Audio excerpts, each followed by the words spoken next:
Yes! What is up, everyone, and welcome to my final preview for this first ever Winter World Cup. I'm losing my voice because there's been so many goddamn groups, but we're here at the finish line in Group H, and it has a few teams in it.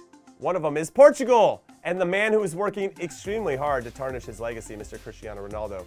Then there's the team Ghana that regularly haunts me in my nightmares as I relive them beating me and my US team in the 2006 World Cup, and South Korea, who are appearing for the 10th consecutive time in a World Cup, which is actually better than the reigning champions France, who are on their 7th consecutive time. And saving the best for last, they have in this group, Uruguay.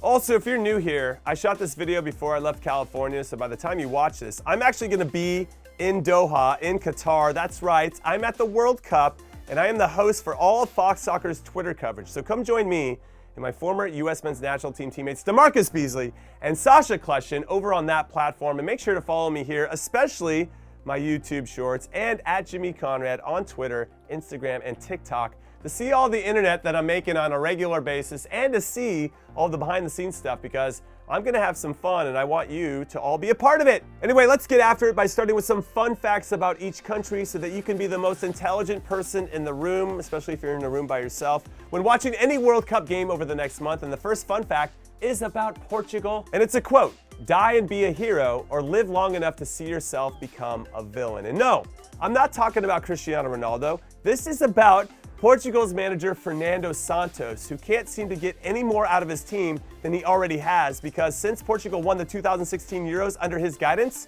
they've only won 2 games total in the 2018 World Cup and the 2020 Euros combined, which is abysmal given how much talent he has at his disposal. Fun fact number 2, Ghana has waited patiently for 12 years to get their revenge against Uruguay after Luis Suarez intentionally handballed a sure goal and got red carded, but then Asamoah Gyan missed the penalty, and Uruguay went on to win to rob Ghana of being the first African team to ever make the semifinals. And do you remember that? Well, they do, I'm sure. Now they're gonna get a chance to get their revenge, so we'll see what happens. Fun fact number 3, after 16 years with the same manager, Uruguay finally replaced their legendary manager Oscar Tabarez with someone else.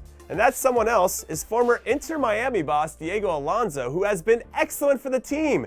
Under his guidance, they've won 7, they've drawn 1, and they lost 1, which is a recent 1-0 loss to Iran in a friendly during his 9 games total in charge. So we'll see how he handles balancing the old golden generation of Suarez, Cavani, and Godin with the new generation of Darwin Nunez, Fede Valverde, and Ronald Araujo. And finally, fun fact number 4, South Korea's best ever finish at a World Cup was the semifinals back in 2002, which is also the best ever finish for an Asian country in the World Cup. But they were hosting that tournament, so I'm kind of hopeful that that type of magic works out for the US when we host it in 2026.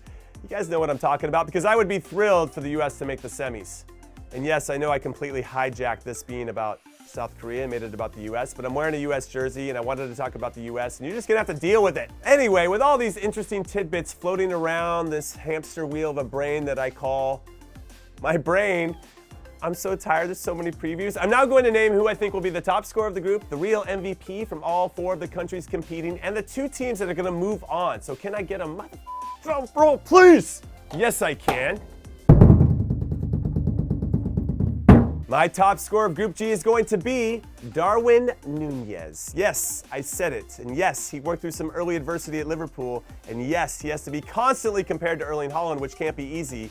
But he now has 7 goals in his last 10 games in all competitions, and I just think he's going to get on the end of things in these games. And I don't think his older teammates, Suarez and Cavani, have as much in the tank, and I just feel like he's super hungry. In Portugal, they're going to split their goals amongst many players, and I don't see Ghana scoring much, and Heung-min Son hasn't scored in 2 months, so yeah, I'm going with Nunez. And now moving on to my real MVP, you know, the unsung hero that makes the little plays that make the big difference to help his country qualify for the round of 16. Well, in this particular group, Group H, I'm going to go with Portugal's Bernardo Silva. Yes, because he's the glue, the string puller, the playmaker, the connector, the chef who has it all cooking. And he's gonna have to share the ball with a lot of hungry players in Cristiano, Rafael Leao, Bruno Fernandes, Joao Felix, Joao Cancelo when he bombs forward, and also on set pieces. He's just the guy, which means if you're not picking up what I'm putting down, I'm going with Portugal and Uruguay to go through. But Portugal is the one that's in trouble. Because if they get first,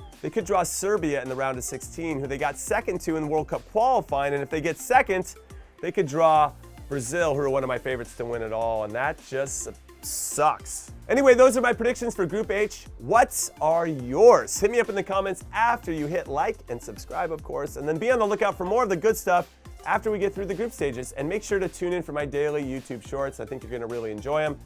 And that's what I got to go lay down. I'm really tired. Later.